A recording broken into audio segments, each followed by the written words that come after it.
When I was about 12, my family and I decided to go to this theme park called Wild Waves, just for fun on a hot summer's day. It was actually the busiest day that Wild Waves has had in like 10 years. Crazy busy. We were having a blast. We went on all the rides. We went on these water slides because it was a water slide slash amusement park. It was a great time until it wasn't.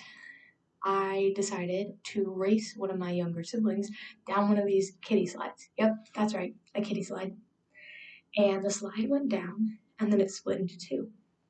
And when you got to the bottom, it was whoever touched the end first won. But as I was going down for the second time, I noticed that water kept going in my nose, so I didn't want to do that again. So the next time we raced, I plugged my nose and turned my head.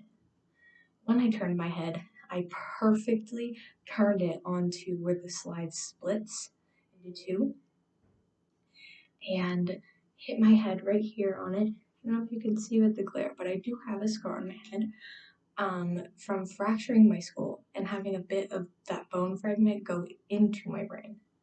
That night was really scary. I was rushed to the hospital in an ambulance. I was told that I was going to need to have emergency brain surgery the next day. So the next day, a plastic surgeon and a brain surgeon come in and a bunch of other doctors, and they're like, hey, before we do this surgery, just so you know, here's some things that could happen because of where the bone fragment is. Your child, me, talking to my parents, could lose her memory. She could have learning deficits. She won't be able to play sports ever again that are contact. And she might even like have slight amnesia. Kind of depends. My parents are like, okay, cool. But not cool. So I go in, I get the emergency brain surgery done. I come out and everything's fine. So far, I didn't lose my memory that they knew of, and everything seemed to be fine.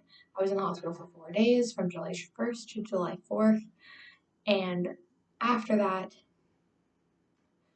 I stopped playing soccer and I started doing theater and choir. I ended up not having very many learning problems. The only thing I ended up having was ADHD, but it's also hereditary and probably came before the whole thing happened.